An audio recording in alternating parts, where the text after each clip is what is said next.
success of any society or community depends on the leader. So what qualities does a leader should have? The concepts of leadership can be derived from two case studies, which include the moralist versus amoralist theory. In the amoralist view, deception and corruption within one's government or corporation is acceptable because amoralists believe that government and business have separate rules and standards to abide by. Therefore, personal values and norms do not matter. Amoralists feel that the appropriateness and inappropriateness of the process in achieving that goal should not matter. What matters is that the overall goal is attained. The end justifies the means. The moralist view opposes the view of the amoralist because they feel that the government and business are not so set up from everyday life that values and norms cannot be applied to each one. Moralists would say that leaders are individuals as well, and therefore are bound to the same moral and ethical implications as to the rest of the people living within a given community. Authority does not mean power because power comes from the governed. During the time when feudalism degenerated in China, he deplored the contemporary disorder and lack of moral standards. If you govern your people well and treat your people kindly, your kingdom shall not lose at any war. But if you govern your people selfishly, your kingdom will not lose in any war. But your people will also break away from your kingdom. Please all welcome Confucius to explain his side about our topic today.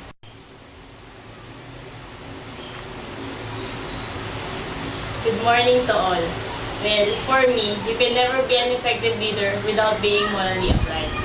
This is because to have a good government, there must be a good leader, so that the people will have a good example to serve as an inspiration to do good also. If authorities love good conduct, the people will be easy to handle. If a ruler is right in his own person, he don't need to command. Good things are done without commanding.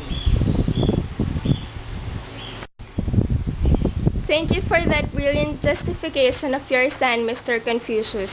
Our next guest is one of the greatest military commanders in history. He has also been portrayed as power-hungry conqueror. Although he spread death and destruction, often without quarter to soldier or civilian, he brought liberty to conquered territories. Friends, here is Mr. Napoleon Bonaparte.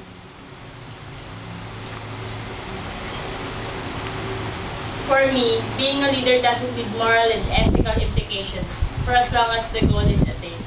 An effective leader only do the most effective way of achieving the goal, regardless of how many people will suffer.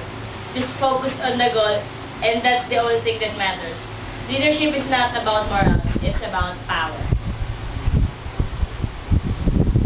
Wow, that explanation was breathtaking.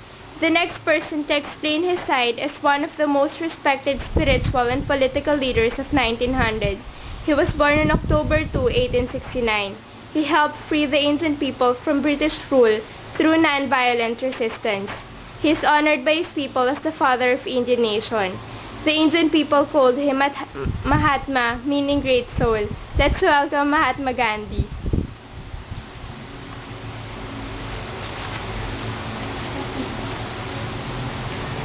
Opposing to Napoleon's paradigm, a leader must be morally upright because being an effective leader is not all about attaining the goals.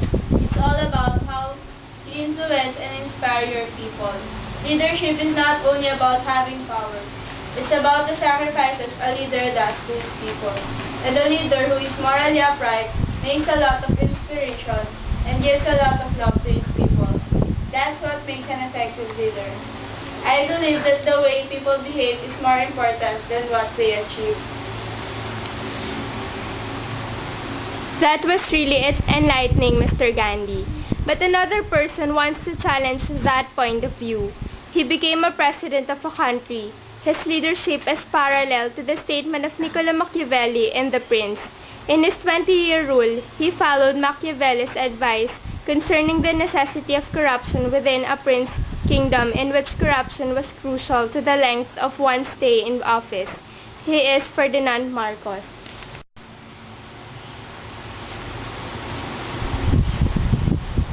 If people will see you very kind, people will not be afraid of you as a leader. Therefore, they will not be good followers. You cannot be an effective leader without without getting the people to follow you. They should be afraid of a tough leader so that they will be afraid of breaking the laws. Formally canonized, but he was made the patron of world youth for 2008. Let's all welcome Pope John Paul II. We need to be morally upright to be an effective leader because the success of our rule comes after the providence of God. There you have it, the two sides of the two opposing views. Yes, you can be an effective leader without being morally upright.